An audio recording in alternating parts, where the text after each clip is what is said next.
Good morning to all of you. Page number 15, chapter 3rd. Monkey the Hero. इस story को आज हम read करेंगे.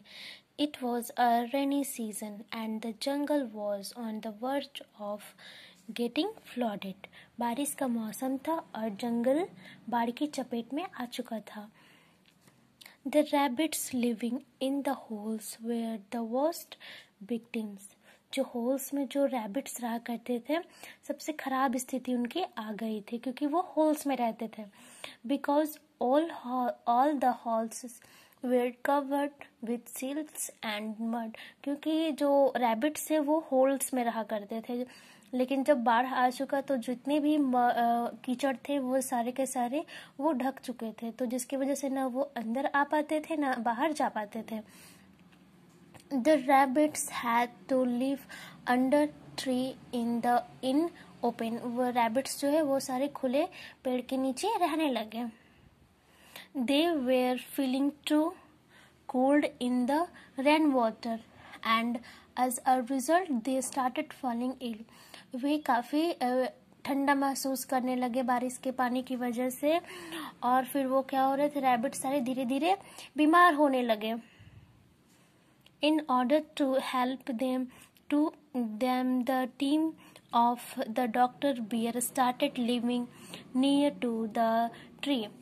फिर उनकी मदद करने के लिए, रैबिट्स की मदद करने के लिए डॉक्टर बियर, यानी यहाँ हम देखेंगे ये डॉक्टर बियर है. डॉक्टर भालू जो है वो वहाँ पे पेड़ के नीचे उनकी मदद करने के लिए आ गए थे. But there were another danger that the team of doctors was not able to help. But problem यहाँ पे ये थी कि जो डॉक्टर बियर की जो टीम आई हुई थी रैबिट्स की मदद करने के लिए वो उनकी हेल्प करने में सक्षम नहीं थे, हेल्प नहीं कर पा रहे थे.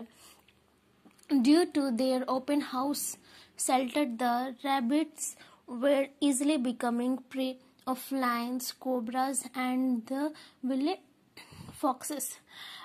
जो सारे रैबिट्स थे वो खुले पेड़ के नीचे में रहने की वजह से वो इजीली जो है वो लायंस, कोबरास एंड जो लोमड़ी है सारे के सारे वो उन्हें अपना शिकार बना ले रहे थे, यानी वो धीरे धीरे करके रैबिट्स को खा जाते थे. तो आगे की स्टोरी को हम नेक्स्ट क्लासेस में रीड करेंगे.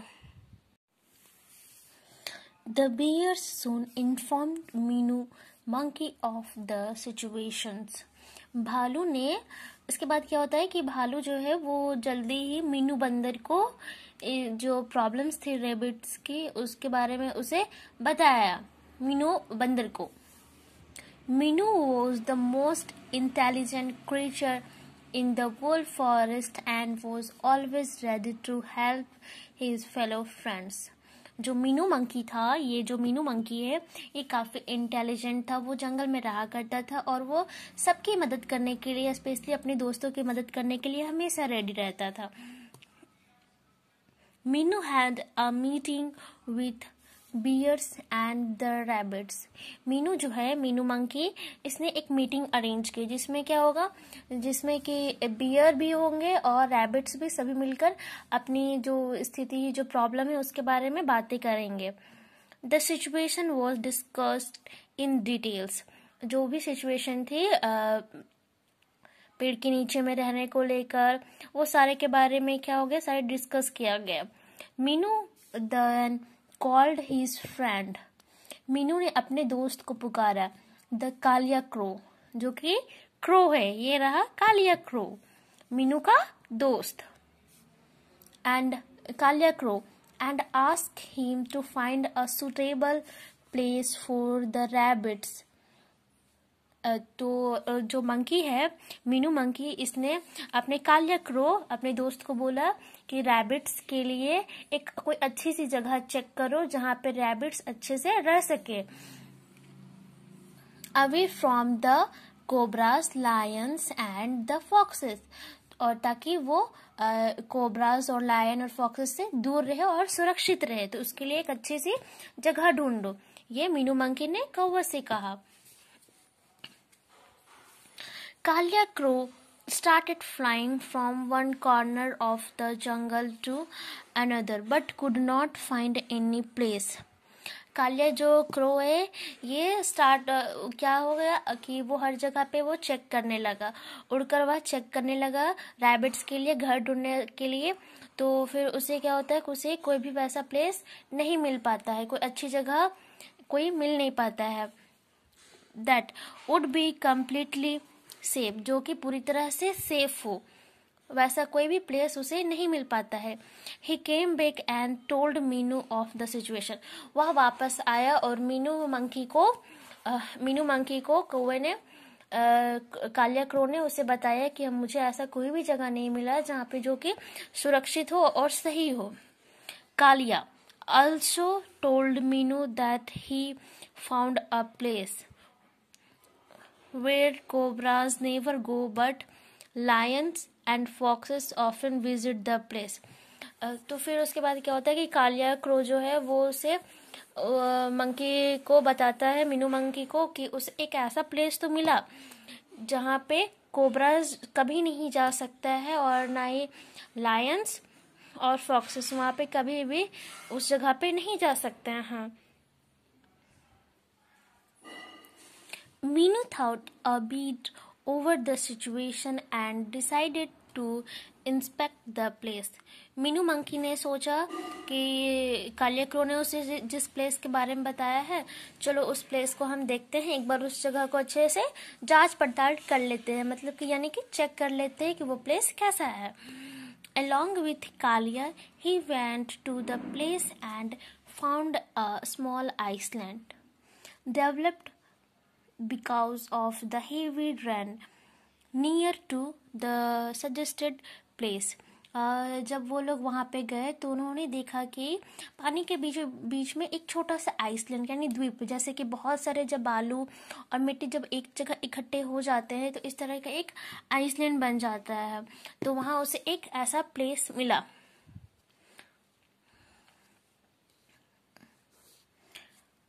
Meenu found the place suitable and he asked the rabbits team to migrate to the place.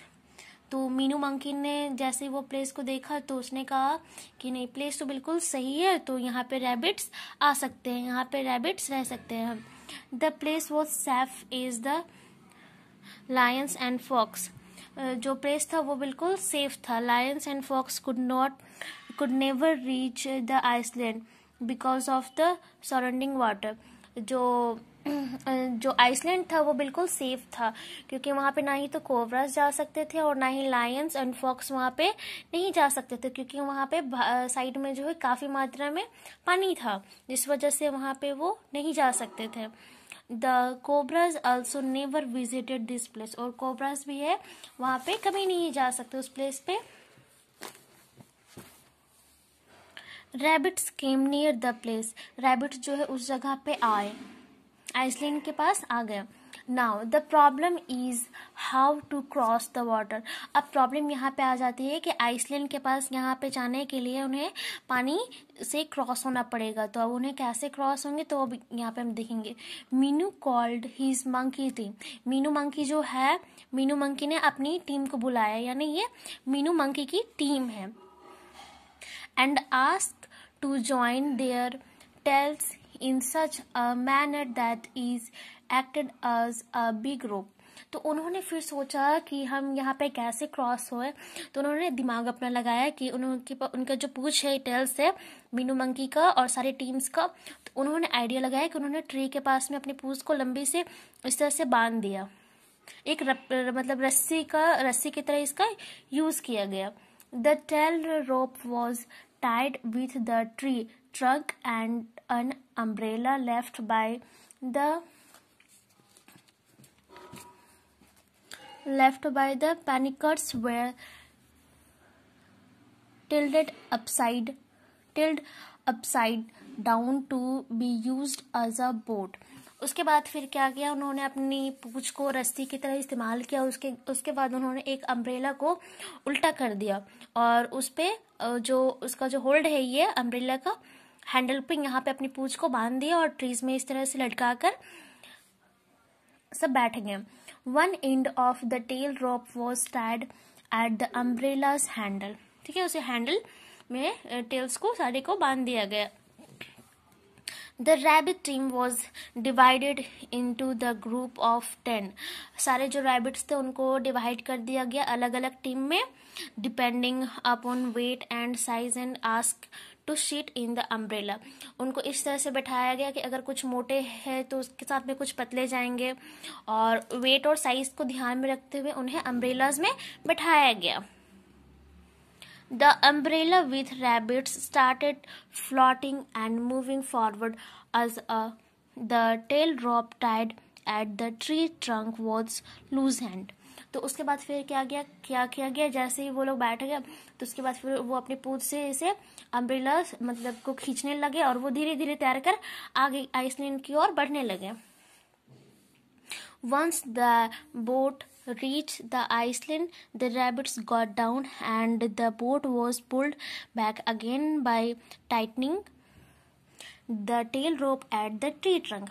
उसके बाद जैसे ही सारे जो रैबिट्स वो आइसलैंड में यहाँ पहुंच गए तो वो सारे उतर गए। रैबिट्स जो है वो कुछ रैबिट्स उतर गए। उसके बाद फिर क्या हो गया, फिर जो मंकी की टीम जो है उन्होंने सारे के सारे टेल्स को पूंछ को और अम्ब्रेला को अपनी ओर खींचा, और फिर वापस उन्होंने